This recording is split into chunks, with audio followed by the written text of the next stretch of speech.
Hey, everybody. Thanks for being here. It may be just me today. Sure if Ilya is going to be able to make it or not. I'm not sure if I'm supposed to say where he is and where he's going or not, but he's hoping to join us. I think he would actually, if he does join us, be between flights. So we're at the mercy of one flight arriving on time. So could be just me. We'll just get started and see if he jumps in here. You guys, if you would help me out and keep an eye on the chat box and see if he comes in here and let him know if I miss him. There's a lot for us to talk about, whether Ilya is here or not. One of the things I want to draw your attention to is there's a new report from Amnesty International. I'm assuming you're familiar with them, but here's how they describe themselves briefly. We defend human rights around the world. No government is beyond scrutiny. No situation is beyond hope. Let's get to work. They have released a new report. Ukrainian fighting tactics endanger civilians. So I'm going to read you a couple of messages they posted on Twitter earlier this morning that frankly has the Twitterverse, particularly the Ukraine-focused Twitterverse, just going crazy. Here's what they said. Two brief tweets. Obviously, there's more detail, and I just realized I should have made a link of this for you, and I'll do this at some point when we're talking. Tweet number one: Ukrainian forces have put civilians in harm's way by establishing bases and operating weapons systems in populated residential areas. And the follow-up tweet to that: such tactics violate international humanitarian law and endanger civilians as they turn civilian objects into military targets. Well, you can begin to imagine why people who are in Ukraine and fighting on behalf of Ukraine, whether they're in Ukraine or outside of the country, would go crazy over this because, of course, Russia is bombing civilian sites. So how else are you going to defend yourself? Well, sure, you can say you should get the civilians out. And obviously, as we saw in the beginning of the war, civilians left by the millions. But ultimately, it's civilians' choice, and it's not a great choice, let's be honest, whether they leave and stay out of the country. As we know, many Ukrainians have gone back to the country, but to put the blame for this on Ukraine when it's Russia who has invaded the country unjustifiably, many people are drawing a comparison, and I know this is crude. I'm just telling you what others are saying. It's like blaming the woman for wearing a short skirt after she's been raped. That's one of the comparisons I don't particularly, I'm not fond of that as an analogy, but I understand why people use it. And I do think that it helps understand that this becomes a case of victim blaming instead of blaming the actual perpetrator, which is Russia. Russia invaded.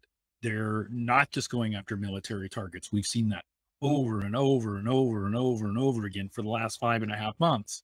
So to somehow say that Ukraine is putting civilians in harm's way is sort of ignoring the fact that they're in harm's way because Russia has invaded the country.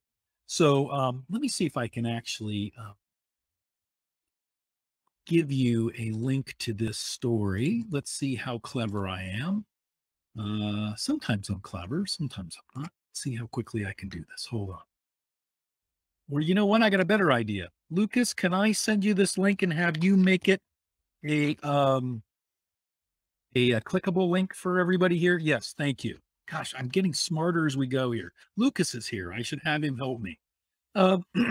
So that's really interesting, and I think it's worth reading. To be honest, I haven't had a chance to read the whole article.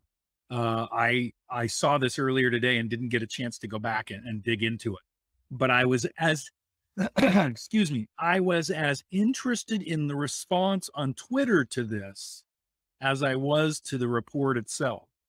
And I would encourage you, if you're a social media user, I'm particularly talking to you, Anna. If you're a social media user, just do a search for Amnesty International in Twitter.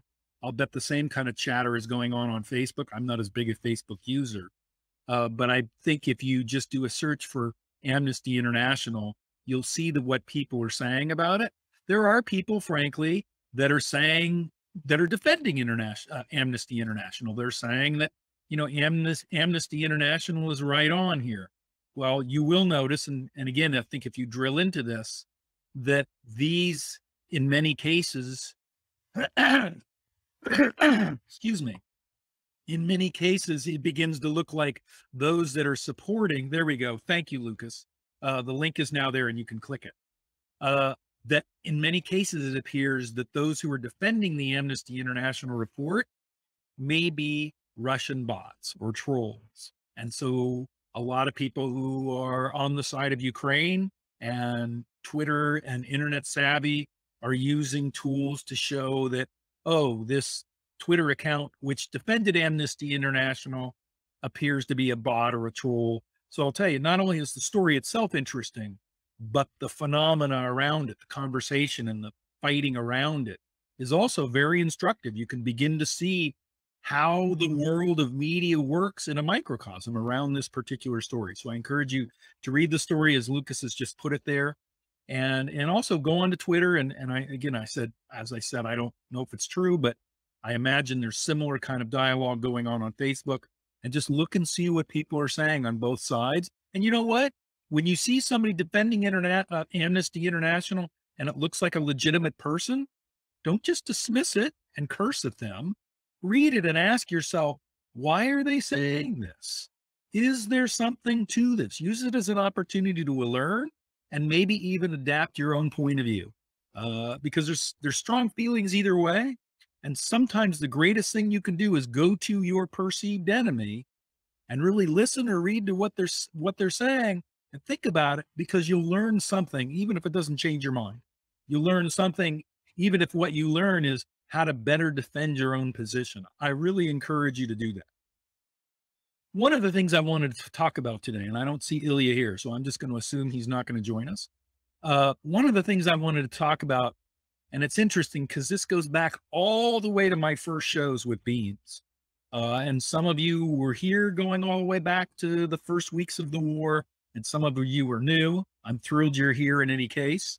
But going all the way back to my first shows on BeamZ, my biggest concern, and it has continued to be a concern, and it was the thing that made me agree to come on BeamZ and do these shows, is that I have been worried from day one that we, the collective we, the West, the rational, those who support freedom and justice and are opposed to this war, at some point or gradually would become numb to what's going on, that we would individually and then collectively reach a level of fatigue with this war, that it would no longer resonate with us, or it was too painful or too hard to stay on top of it. And I think that comes about in a variety of ways. One is that, it can happen on an individual basis, or it can sort of be a, what's the word I'm looking for here? I think that again, I'm going to use the word collective. There can be sort of a collective diminishing of attention.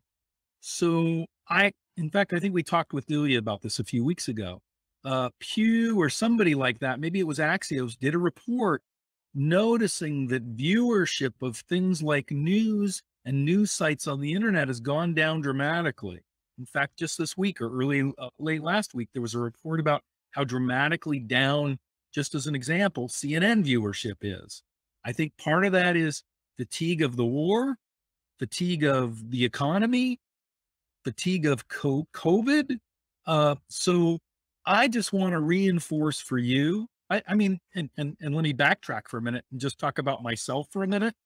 I've even noticed, while I'm every bit as engaged and concerned and doing everything I can to fight for what's right here, I even see this feeling of fatigue in myself, and I have to fight against it.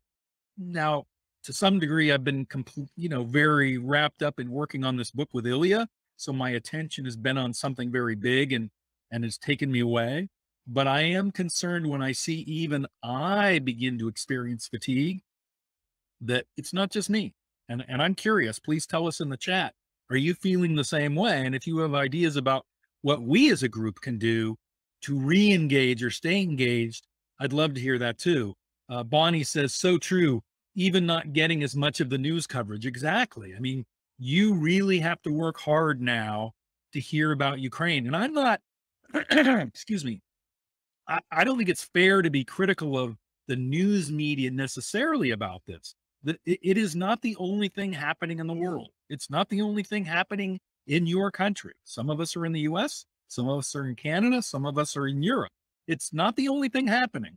Those other things, are they equally important? They may be, but at the same time, the world cannot have a monomaniacal focus on just one thing. Other things happen. And the truth is, if you take your attention off of everything else and put it on one thing, then that just invites other problems to arise or erupt. If you're only focused on one foreign policy issue, what does that say to others who may cause other foreign policy issues? Oh, this is the time for us to strike or attack or do something else nefarious because they're not paying attention. They're weak. They're vulnerable. We're going to take advantage of that. So I don't in any way mean to say that, the news media is to blame. I think we as individuals have to be vigilant.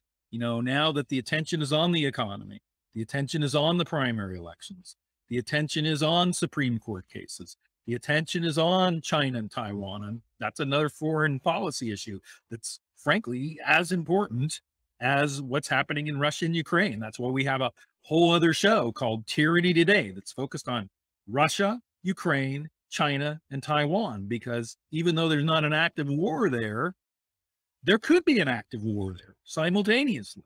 So all of these things are important, but we have to fight against fatigue. And this is not just about Ukraine and the invasion by Russia. I mean, this is true in life, right? I mean, at some point you get tired of fighting whatever battle you have to fight, but you still have to keep fighting. You have to find a way to push back the fatigue or give into it for a day. Say to yourself, I'm taking a news break for a day, but the day after, I'm coming back and as hard and strong as I was before. So I just want to say, look around, look at your own life, your own attention, and the rest of the world, and say to yourself, is my attention flagging? Because as many people in Ukraine will tell you, I'm going to say we have the attention of having a flagging attention. They don't have that luxury. Whether we're paying attention or not, those bombs keep falling. So, I always try to think, like, if I was in Ukraine, could I take a day off? Not really. So to build on that, let's see, C. Tolman, I don't remember your name, your first name, if you want to tell me in the chat. We take groups of Ukrainian refugees on cultural excursions every week. Hearing their stories keeps us from war fatigue. Oh, that's fantastic. Chloe, where are you, Chloe? Where in Europe are you doing that? And thank you for sharing the link. Lucas, can you also make that link a clickable link as well in Barcelona? That's fantastic, Chloe. Thank you for doing that. And thank you for telling us about that. And also, if you've heard particular stories from the Ukrainians you're meeting that you want to share with us, please put them in the chat box so we can learn about some of the stories that you're hearing about as well. One of the things I wanted to talk about today is, I mentioned what's happening with Amnesty International on Twitter. I'm a bigger Twitter user than a Facebook user. That's just a matter of personal preference. I don't think one social network is better than another. And some people, jump around from one to another, to each his own. And it's great that they're all available. I wanted to share with you some of the people I follow on Twitter because I find, in addition to news coverage, hearing from them every day, almost like I know them, has become very useful for me. And I just realized I thought I had a list. Oh, I do have a list here. Okay. I'm going to keep looking away because I'm looking at other documents. But I wanted to share with you some people that, and Lucas, if I send you all of these names and Twitter handles, could you make sure they go out in the next email? That would be really great. So some of these people are government officials.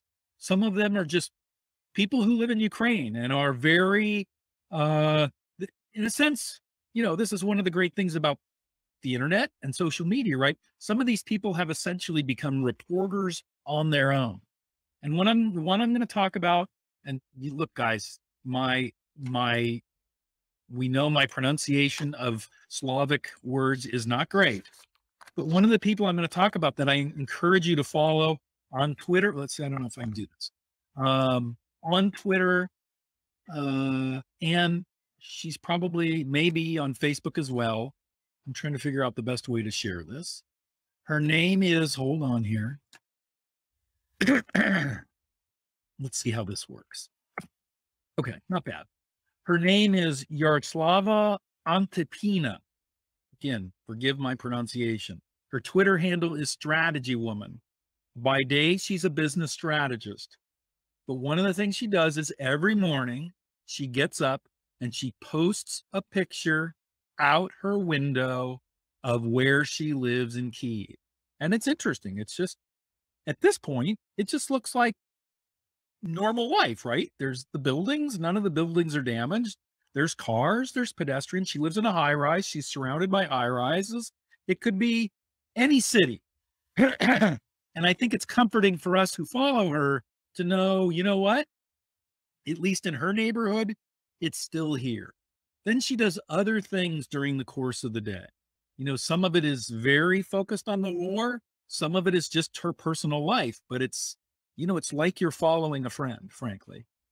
She's getting her driver's license. So she talks about how difficult this has been, the studying and taking the tests. And frankly, because there is a war, it's been very difficult to schedule the time to study and do that. Remember when you got your driving test, you had to drive with an instructor, right? Just scheduling that time has been challenging because of the war. But she periodically talks about where she is in the process of getting her driver's license. Why is she getting her driver's license? If I understand correctly, one of the things that's happened to her in the course of the war, she realized, I need to expand my horizons. I need to do new things. So it wasn't a defensive reaction to the war. It was actually sort of a form of enlightenment that came out of being in this environment. The other thing she tweets about every day is what she calls war coffee. Hashtag war coffee. I don't actually understand where war coffee came from, but every day she makes a cup of coffee. She calls it her war coffee. She tweets about it. And then she asks other people to talk about, their coffee, their war coffee. So she now has this global group of people that are sharing a cup of war coffee with her. And then another thing she does that I think is just wonderful is she does what she calls a 1-minute walk. And she just turns on the camera on her phone and takes a 1 minute. She's going somewhere else, but for 1 minute, she just films where she's going as she walks on the streets of Kyiv. And why I think this is so great is, look, I'm not going to meet somebody in Kyiv right now, but I have met someone. I've met her. She's very engaging. She encourages engagement. She's always asking people, tell me about, the podcasts you listen to. Tell me about the movies you like to see. What books are you reading? But she's also sharing both a sense of normal life and completely messed up abnormal life because of the war. She's one of the people I follow, and I look forward to every tweet that I get from her. But you can go from there to, of course, the president of Ukraine. And I hope you're following him on Twitter, or again, I assume he's making the same kind of posts on Facebook and other social media. I just put his handle there, President Zelensky. It's an incredible source of information that you're just not going to get in the news media. Again, not to be critical of the news media, but you're not going to get it from the news media because it's very granular. It's like a diary of his day. Who is he talking to? Who did he just get off the phone or a Zoom call with?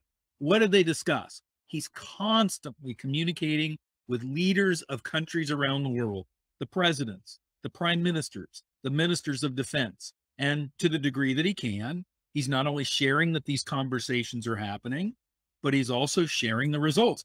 Well, I think this is a brilliant move, frankly. I don't know that any leader has ever done this in the hit. Well, we've only had the tools, right, for 3 or 5 or 10 years to do this. But I don't know that any leader has been so granular and so transparent. I mean, I'm sure he's not completely transparent, but to the degree that he can about what he is doing every day. And why it's important is if you're following him, it just reassures you day after day after day, call after call after call, that the world is lined up behind Ukraine. Ukraine is getting more and more allies and, frankly, more and more weapons every day, and that the leadership of Ukraine is in great hands. There is somebody in Ukraine who's on top of this. And it's pretty astounding when you think that before this man became the president of Ukraine, he was an actor. I will also add he went to law school, so he's a bright guy with some background in managing things like this. May not have been practical, but at least he understands law to some degree. You know, he went to law school, but he became an actor. But it is a pretty astounding way to view what's happening in Ukraine. And frankly, I find it very reassuring because it gives the appearance, and I believe it's a realistic appearance, that things are under control. And as bad as they may be, and they're bad, look, I mean, it's not good. And it's been going on now for almost 6 months. And if you remember the first days and weeks, would you have even imagined that Ukraine could have survived this well after 6 months? Here they are, still fighting back, pushing Russia back. You get a sense from his Twitter feed that, you know, this is why we're having the success, is because we're doing all of these things every day.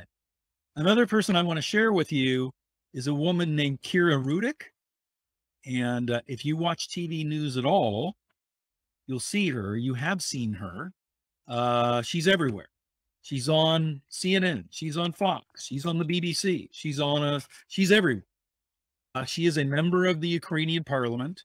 She's also, frankly, as I understand it, excuse me, a global leader in promoting the idea of more women in positions of leadership. I think that's what, if you look at her little bio there, I think that's what ALDE is. Anyway, she's a young Ukrainian woman who is a member of parliament, and she, in some ways, has become one of the dominant spokespeople for the country.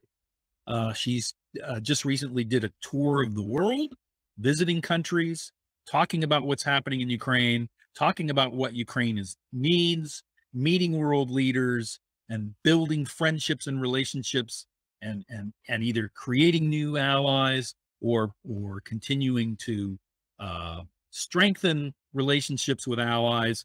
There was a point a few weeks ago, I was so disappointed in that, if I understand correctly, her parents are in the US and have been protesting every day in Times Square. And when she was in New York, when Kira was in New York, she went out to Times Square and protested with her parents, and then would take pictures and post it on Twitter, and I'm guessing Facebook too. And I just thought, oh, I wish I was in New York, because I would run down there to meet her and tell her how much I admire her and what her country is doing, and join her and her family's protest. Now, it also occurred to me she may be posting these photos after she's gone from Times Square, but I would also have a sense of, where she might show up the next day. Anyway, very grassroots, as you can tell, literally posting pictures of herself protesting with her parents in Times Square, but also traveling all over the world and meeting leaders to promote the support of Ukraine during this invasion. And here's an important point, and I think it's one we haven't talked about as much as perhaps we should, and that is, you find when you follow her on Twitter that often the conversations she's having are not just about, we're in this invasion situation, we need your support. It's also about the future of Ukraine. Here's all the things that Ukraine offers the rest of the world, and we want to be your partners, she's saying to leaders of other countries in the world.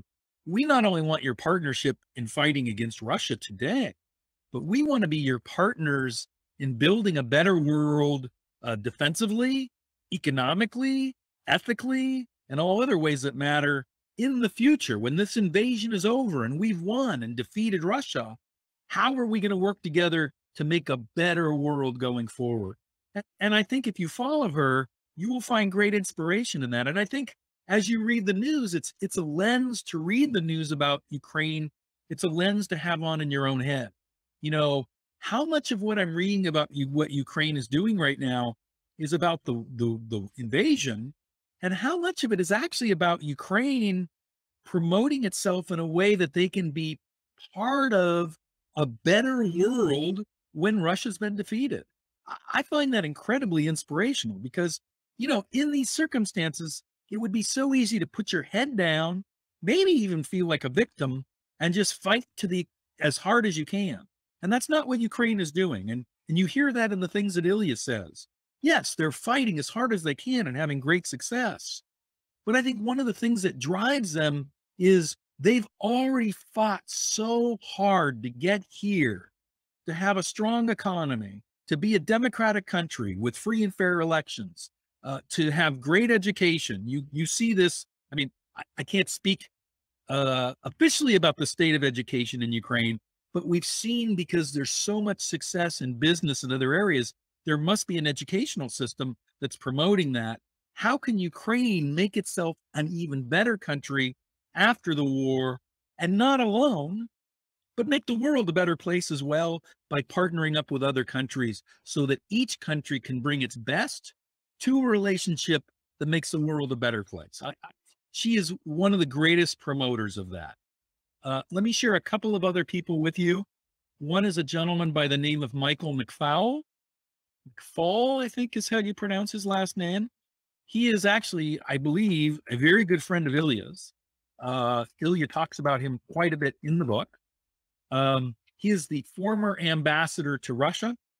He, you know, he's completely an academic. You see him on TV all the time, and I forget where he is now, but he's associated with a lot of different universities and think tanks and things like that.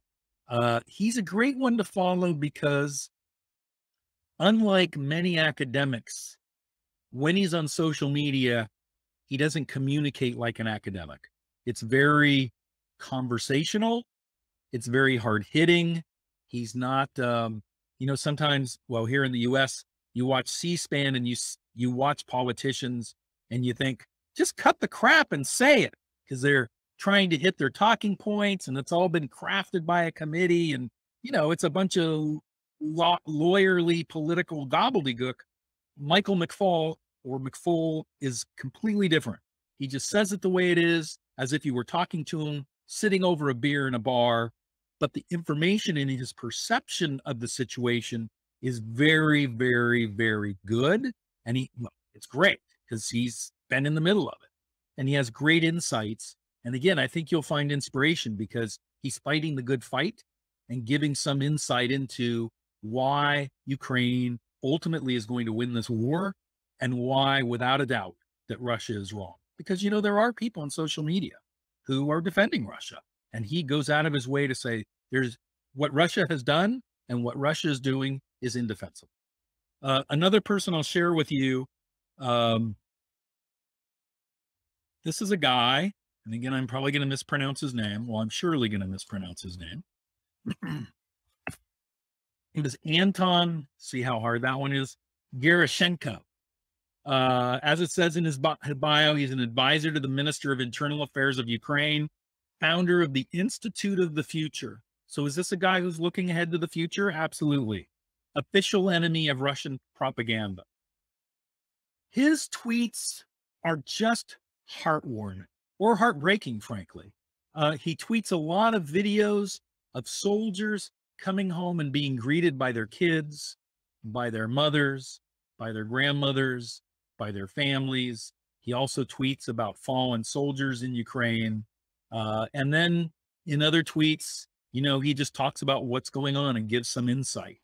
But it's another view of what's happening in Ukraine that you're not going to get in the mainstream media. Again, not to be critical of the mainstream media.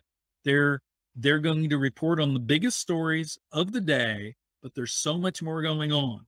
And I have to say, for all of the negative things that people say about social media, using Twitter or Facebook or TikTok or Instagram, whatever your choice is, using that to find people who are there and giving you a slice of life, whether it's a small slice of their personal life or a very big slice because they have some expertise in foreign affairs or internal affairs in Ukraine, is an incredibly powerful way to use social media. And again, in real time, I don't know that we've ever had the opportunity to have access to this kind of information again in real time ever before in history. I'm looking if there's one more I'm going to share with you. There is. I want to share with you the Kiev Independent, excuse me. This is an English language online, I think. I don't know if it's printed on paper or not in Kiev, but it's an independent English language newspaper or journal in Ukraine, in Kiev, the Kiev Independent, an incredible source of news from reporters from the front line. So from the government about what's happening politically, from the front lines, what's happening in the actual war, just a really good, credible news source. And because they're very aggressively using Twitter, you can, of course, go there at any time to know exactly what's happening right now. I will also point out to you something I didn't notice until I was getting ready for the show today. There is, if you go to their Twitter account, a link where you can support them on Patreon. I'm going to do that when the show is over. And if you like the coverage you see there, I would encourage you to do it as well, because I'm sure now more than ever, covering this war in this set of circumstances is very, very expensive, particularly in a country where the economy has been damaged as severely as there has by the Russian. All right, I'm going to wrap that up for today. We'll be back with Ilya next Thursday. I'll be back with Thomas next Wednesday. Let me give you a couple of links, a couple of more links here. Hang on, bear with me here.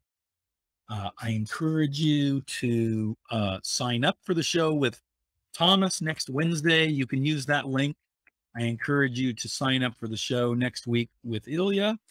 One of the reasons I always encourage people to sign up is that you're going to get reminders from us. So you don't realize, oh, shoot, I missed the show. I really wanted to see that.